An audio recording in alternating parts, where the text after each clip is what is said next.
Jhuma Das home কিচেনে তোমাদের সকলকে স্বাগত। আমি নিয়ে এসেছি আজকে একটা নতুন ব্লগ।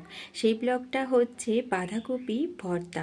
সবাই তো বাঁধাকপি খেতে খেতে অরুচি ধরে গেছে, তো আমি ভাবলাম যে বাঁধাকপির ভর্তা বানিয়ে খেলে কেমন হয়।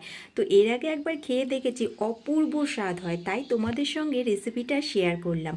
বাঁধাকপিটা আমি 4 ফালি করে নিয়েছি, ছোট একটা বাঁধাকপি ছিল বলে। তার সঙ্গে আমি টকটা কম খাবো বলে তাই আমি 2টো টমেটো নিয়েছি।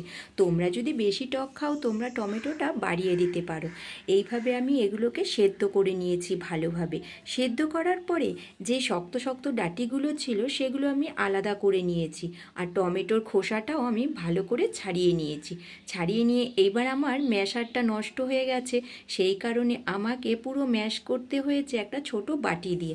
তোমাদের ঘরে ম্যাশার থাকলে অবশ্যই তোমরা ম্যাশার দিয়ে ম্যাশ করবে, আর এটা ঠান্ডা হলেও তোমরা ম্যাশ করতে পারো। আমি গরম গরমই করে নিয়েছি।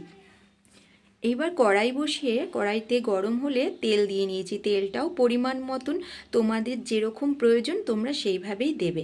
আমরা অল্প তেল খাই, তার জন্য আমি অল্প তেল দিয়েছি। এইবার আমি পেঁয়াজ কুচি দিয়েছি, আর লঙ্কা চিড়ে রেখেছি 2টো, সেই লঙ্কা 2টো আমি দিয়ে দেব, আর রসুন কুচি কিছুটা দিয়ে দেব।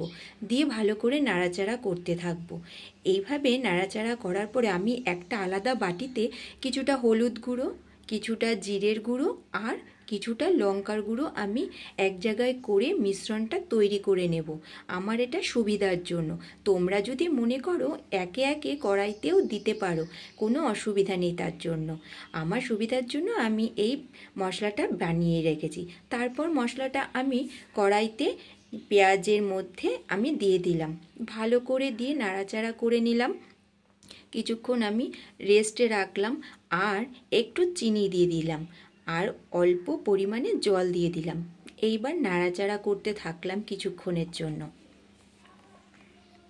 নাড়াচাড়া করার পরে দেখছি কিছুটা কষে এসেছে।